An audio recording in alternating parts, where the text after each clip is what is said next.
A continuación, tenemos las tendencias del mercado de autobuses urbanos.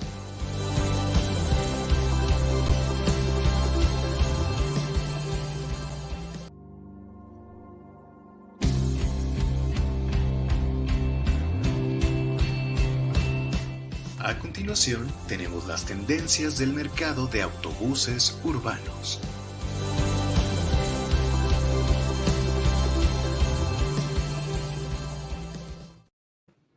Muchas gracias. Estamos de vuelta. Una disculpa por el inconveniente técnico. Retomamos entonces esta presentación que he preparado para ustedes con el tema de tendencias del mercado de autobuses urbanos. Vamos a dar inicio con esta presentación. Como ya bien lo había indicado el ingeniero Rosales en su inicio de presentación, esta es parte de resultados que vamos a abordar en el ámbito de un proyecto concepal y que atiende sobre todo un tema de actualidad que es la electromovilidad en el sector de autobuses urbanos. No obstante, si podemos ver en el guión preparado de contenido para esta presentación, primero compartiré con ustedes unos antecedentes que nos prefigurarán el panorama de desempeño y estructura del mercado interno de vehículos pesados para posteriormente aterrizar las tendencias del mercado de autobuses urbanos, indicando y dando seguimiento a diversos factores relevantes para el sector, así como el desempeño que hay en este segmento del mercado de vehículos pesados por fuente de energía, el panorama que guarda la electromovilidad, esta transición en el transporte público y que está sumamente vinculado con el ámbito de los autobuses urbanos para atender comentarios finales. Sin más preámbulo, voy a presentar a ustedes esta lámina introductoria donde claramente podemos identificar cuáles han sido las diversas etapas por las que ha transitado el mercado interno de vehículos pesados, específicamente en lo que toca a la venta al menudeo, que se identifica con la venta que hace la red de distribuidores al cliente final. En este caso, podemos observar que el nivel máximo histórico alcanzado de ventas por la red de distribuidores se obtuvo en el 2007 con un total de 53,300 unidades vendidas. Después de este máximo histórico hemos enfrentado dos etapas relevantes de contracción en el mercado. La primera en el 2009, teniendo como contexto de fondo la crisis financiera internacional, donde el mercado se colapsó un 51.3%. Enseguida tuvimos una recuperación paulatina hasta el último periodo, si lo referimos en el último embate que tuvimos justamente por la pandemia con la llegada de COVID-19 al país, con una reducción del 34.4%. En este sentido, destaco que el mercado mexicano ha tenido una recuperación paulatina, si vemos los resultados de 2021 y 2022, con un avance del 16 y el 24% respectivamente. El año pasado logramos cerrar con ventas al menudeo por 39,700 unidades. Esto es importante revisarlo, sobre todo en comparativa con el periodo prepandemia, 2019, si lo podemos observar aquí en el gráfico, sobre 42,100 unidades, posicionándonos aún con una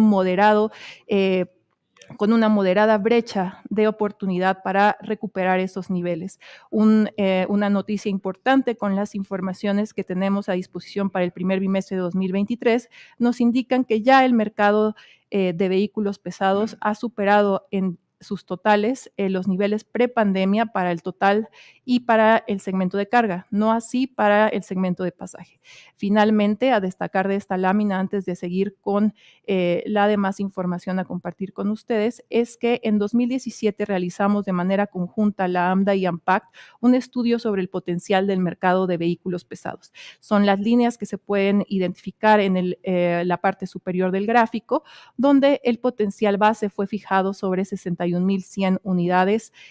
a la venta al menudeo, mientras que el potencial máximo se identificó sobre 66,900. Con esto podemos identificar que nuestro mercado, aún en el cierre del año pasado, con la recuperación que ha tenido en 2021 y 2022, tiene una brecha importante para tener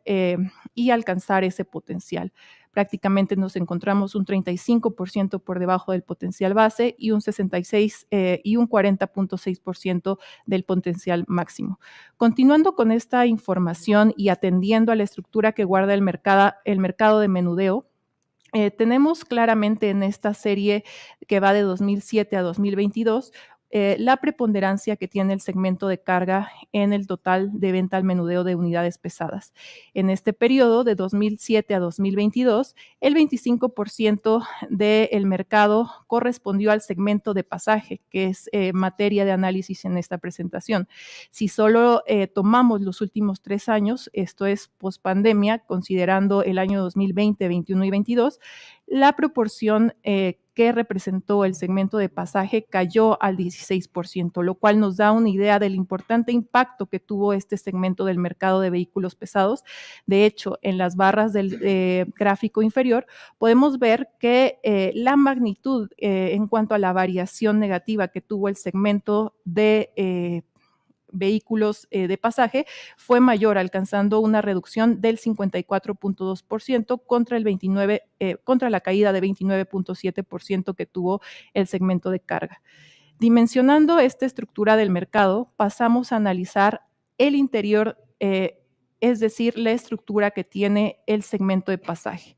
Este segmento, de acuerdo con la información pública por parte de INEGI, está estructurado por 2 clases. La clase de autobuses urbanos, que normalmente se caracteriza como autobuses resto, y autobuses foráneos, que está integrado o conformado por las unidades integrales. Cuando observamos los niveles o escalas de mercado en cada uno de estos subsegmentos o clases de actividad, vemos que prácticamente es el segmento de autobuses urbanos el que ha acumulado el 84% del total de ventas de este gran segmento.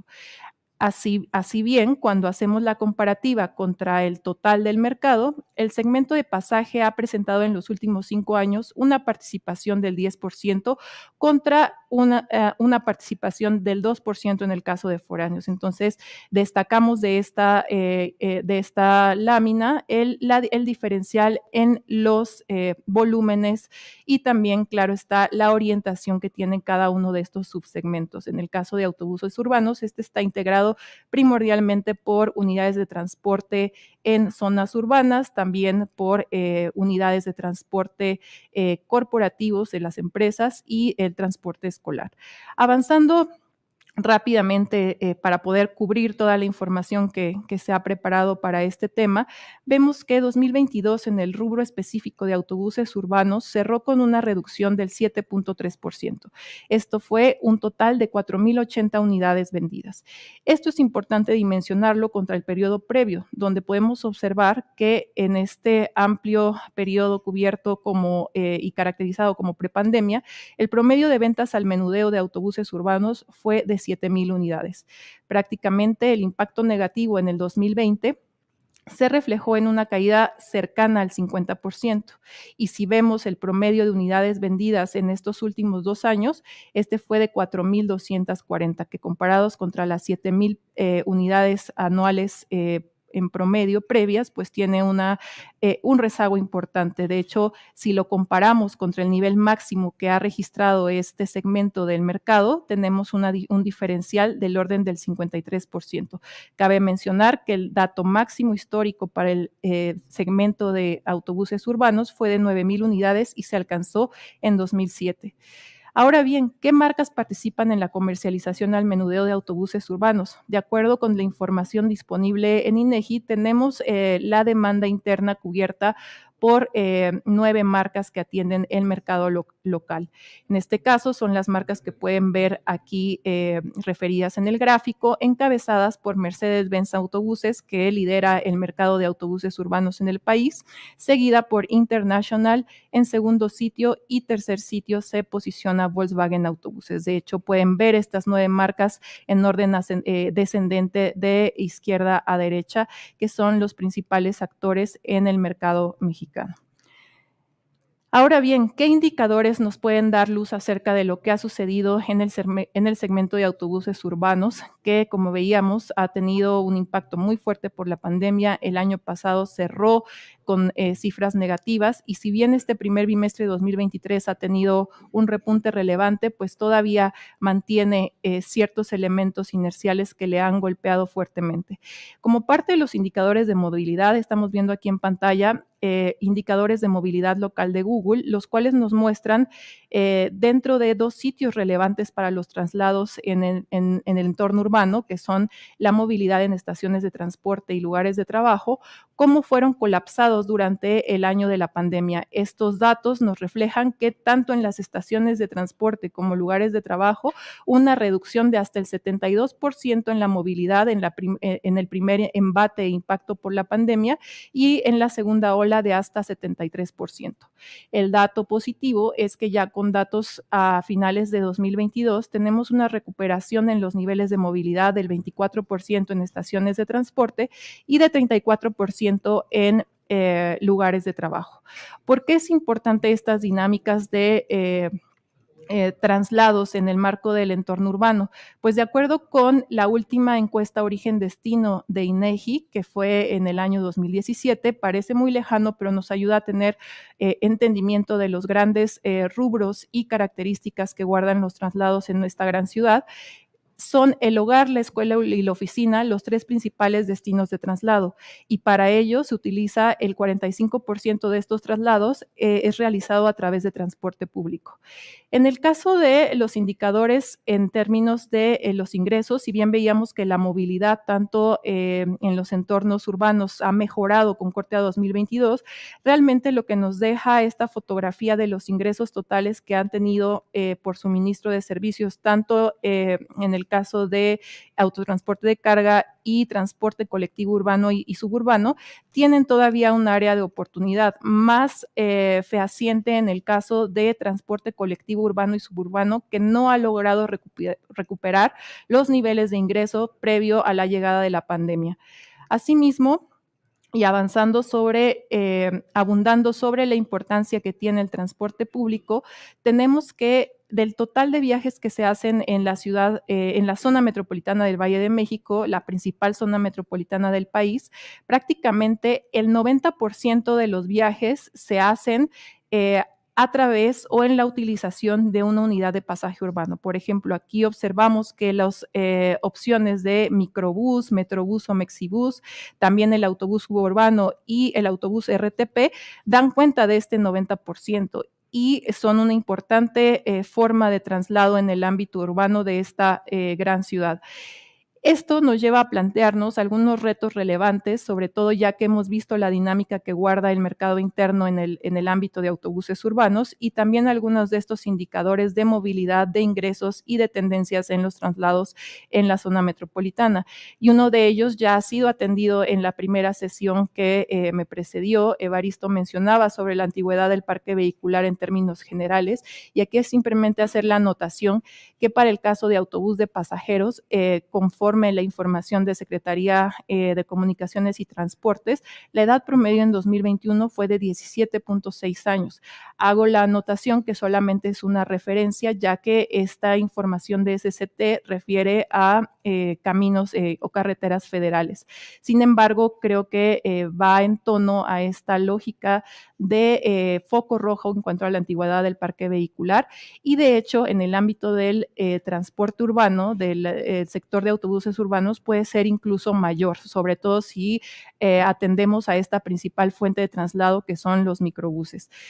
Otro punto relevante de reto es la estructura que guarda el sistema de transporte urbano y que tiene que ver con el modelo operativo que tiene el transporte público en el país, siendo uno de los bastiones principales, como ejemplo, la Ciudad de México, donde el modelo de negocios bajo el cual operan los sistemas de transporte, pues es fragmentado, ya que encontramos casos mucho más apegados con modelos de negocio eficiente, como es el caso del Metrobús, contra casos en los que se han alejado y tienen una manera, de cierta manera, una gran área de oportunidad para poder reestructurar y hacer menos fragmentado su modelo operativo. Asimismo, dentro de los retos relevantes que se apuntan para el sector están los programas de apoyo a la renovación y algo crucial y que atenderá en las siguientes láminas la información detallada es la reducción del impacto medioambiental. Sabemos que el sector de transporte es uno de los principales generadores de impactos en este sentido y es por eso que en la agenda internacional, y no es la excepción para México, es un tema crucial de seguimiento. Ahora, como podemos ver en esta lámina, el desempeño por fuente de energía, tanto para el sector de vehículos pesados total como para el segmento de pasaje, nos proporcionan una fotografía en el cual prácticamente el diésel tiene una participación mayoritaria. En el caso del mercado total, el 99.1% en promedio de estos años que se muestran en pantalla ha sido el diésel la fuente de energía principal, solamente el 0.6% tecnologías híbridas y el 0.3% restante con unidades a gas natural. En el caso de las ventas de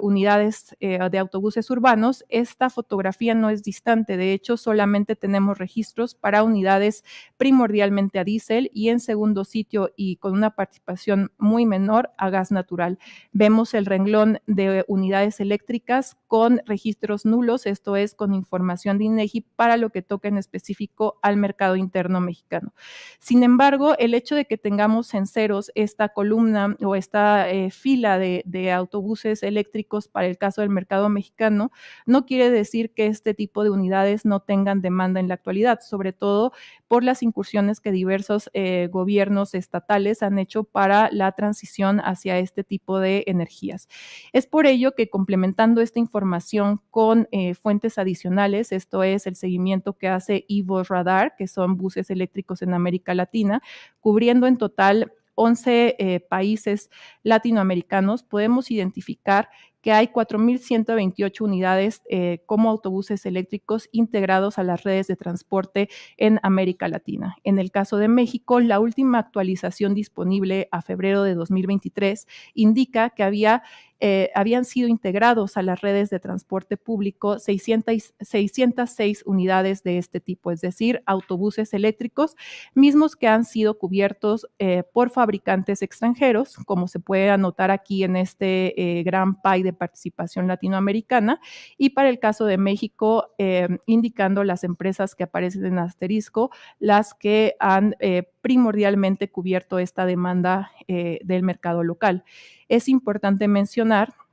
que si bien entre los actores de la industria local hay oferta disponible para este rubro, realmente lo que vemos en los números que nos proporciona esta fuente es que ha sido cubierta por proveedores extranjeros, específicamente de origen asiático. Actualmente, un rubro importante para que esto se configure de esta manera es que la partida de trolebuses, excepto usados, que está considerada en la publicación del Diario Oficial del 22 de octubre de 2020, se encuentra temporalmente exenta de arancel. Esto es que se exentó del arancel que previamente se tenía del 15%, como un estímulo que beneficia la adquisición de una unidad de este tipo. De esta forma, se facilita la importación desde otros mercados. Sabemos que China es el principal productor de autobuses eléctricos a nivel global y ha estado especializado a través de una fuerte política de apoyo para este tipo de unidades, tanto en su mercado interno y ahora lo vemos configurado así en esta información que tenemos a nivel Latinoamérica. Finalmente, algunas orientaciones de política y de orientación acerca del panorama y perspectivas que hay hacia la electromovilidad del transporte público y aquí basada en algunas extracciones que he hecho del estudio Dinámica y Perspectivas de la Industria Mexicana de Autobuses Libres de Emisiones, elaborado en 2021 en el marco del programa de ciudades sustentables de CEPAL, es que las características que tiene la demanda de autobuses eléctricos en el país, pues prácticamente están vinculadas con un rubro sumamente importante, que es la vinculación entre gobierno y empresas. Principalmente las iniciativas están primordialmente aterrizadas en los entornos urbanos y no es de extrañar que los principales ejercicios y casos de éxito en este rubro estén en la Ciudad de México. Así también las vinculaciones entre gobierno y empresa bajo unos modelos eficientes de negocio resultan de gran relevancia, y ante este punto cito como caso especial el caso de la Ciudad de México para el trolebús y el metrobús. Hay oportunidades a nivel nacional, sobre todo focalizadas de acuerdo a las características del sistema de transporte, es decir, no es un elemento la transición hacia la electromovilidad que pueda embonar en este momento con todos los esquemas y modos de transporte o sistemas de transporte existentes en las ciudades, sino que tiene que ser focalizado. Y también pues destacar que el mercado interno tiene una importante brecha con su potencial, como ya lo veíamos anteriormente. Sin embargo, este tipo de tecnologías, aún así con el recuento que hacíamos de eVoz Radar, representan un porcentaje muy menor en el total de ventas que se han hecho en los últimos 5 años de este segmento de autobuses urbanos. En este sentido, las expectativas que tienen los actores clave de la industria local al respecto de la transición nos apuntan 2 elementos cruciales. Es decir, si hay viabilidad, esta tiene que ser focalizada, progresiva y en un mediano y a un largo plazo, y contemplar la convivencia de diversas fuentes de energía en este trayecto a la transición. Dentro de este estudio se hicieron como parte de los elementos de análisis entrevistas con actores clave, donde participaron tanto fabricantes, distribuidores, asociaciones del sector, así como autoridades gubernamentales en el ámbito de atención de la movilidad, en el caso de Ciudad de México y algunas otras entidades federativas. Y a raíz de ello se identificaron algunas restricciones y fortalezas que tiene el mercado de autobuses urbanos actualmente en el país para poder realizar esta transición. Entre las principales restricciones que se muestran o que se identificaron es una falta de planeación transversal. Asimismo, los altos costos de las unidades, que implican un alto nivel de inversión inicial, constituyen una de las principales restricciones que actores relevantes identificaron, además de mencionar el tema de normatividad, la falta de inversión pública planificada, así también la ausencia de una política nacional deliberada, así como la necesidad de tener una transición paralela en la matriz energética que sustente esta transición. Finalmente, también se ha identificado como una restricción que de alguna forma pudiera ser vista como una oportunidad, es la necesidad de desarrollar una red de proveeduría especializada. Como parte del conjunto de las fortalezas, tenemos pues que hay interés por parte de los actores relevantes en esta transición. Se cuenta con la experiencia suficiente dada la capacidad instalada que tenemos en nuestro país. Sabemos muy bien el posicionamiento internacional que tiene la industria en general y en particular la de vehículos pesados para poder atender este importante reto de transición. Asimismo, se ve como fortaleza que sea un tema que esté siendo abordado e impulsado desde la agenda internacional. Mismo a nivel nacional hemos sabido recientemente de impulsos en el análisis, diagnóstico y recomendaciones que desde el gobierno se han analizado y ha llegado para poder posicionar a México en este mapa de la transición hacia la electromovilidad en la industria automotriz, y en el caso de los vehículos pesados no es la excepción. Asimismo, parte de las fortalezas que se identificaron es que se tiene unas bases sólidas y gran experiencia de la industria nacional, así como mano de obra calificada y relaciones comerciales sólidas. Estos entre algunos de los elementos que configuran el contexto en el que se da esta, se debe dar esta transición. Dentro de los principales fortalezas, quise detallar en este par de recuadros algunos elementos que fueron comentados por parte de los entrevistados en este estudio, y cerrando con un punto relevante y que creo que retoma la importancia que tiene el sector automotor en México, y es justamente que el sector automotor en nuestro país es muy fuerte, se posiciona en los rankings a nivel internacional, tanto para el caso de vehículos ligeros como para el caso de vehículos pesados, entre los principales productores de unidades, así también como principales receptores de inversión en estos rubros, emplea a un buen número de personas, tan solo en toda la cadena se dan cuenta de más de 2 millones de personas empleadas, y esto son elementos sólidos y de capacidad que deben ser aprovechados. Asimismo, debemos transitar para no perder esta posición y hacer los ajustes y adecuaciones necesarias para que el sector automotriz tenga una transición adecuada hacia la electromovilidad. Y para ello es fundamental el soporte gubernamental, tener definida una política integral y clara por parte del gobierno.